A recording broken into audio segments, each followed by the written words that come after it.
প্রেমের কাহিনী দিয়ে শুরু হয়েছিল পথ চলা। তারপর সে পথটা কোথায় যেন ককপিটে গিয়ে আটকে গেল। তারপর বহু বছর কেটে গেলেও এক ফ্রেমে আর দেখা যায়নি দেব কোয়েলকে। তবে এবার এই জুটির ভক্তদের জন্য সুখবর দিলেন দেব নিজেই। দেব শুভশ্রী জুটির পর এবার ফিরছে দেব কোয়েল জুটি। কিছুদিন আগেই জানা গিয়েছে আবারও হল কাঁপাতে একসঙ্গে জুটি বাঁধবে দেব শুভশ্রী।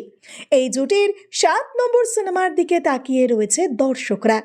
পরিচালক এখনও ঠিক না হলেও শোনা গিয়েছে সিনেমা নাকি মুক্তি পাবে চলতি বছর দুর্গাপুজোতেই। এই খবর শোনার পর দেব নিজের মুখেই জানালেন ফিরছে দেব কোয়েল জুটি। শোনা গিয়েছে খাদানের সাফল্যের পর নাকি আসবে খাদান 2, আর সেখানেই থাকবে কোয়েল। একথা নিজেই জানালেন দেব। প্রজাপতি 2 এর স্পেশাল স্ক্রিনিংয়ে এসে অভিনেতা জানান কোয়েলের সঙ্গে ফোনে তার কথা হয়েছে। অভিনেত্রী স্ক্রিপ্টও শুনেছেন। যদি কোয়েল রাজি হয়ে যায় তাহলে খাদান 2 এ দেবের বিপরীতে দেখা যাবে তাকে।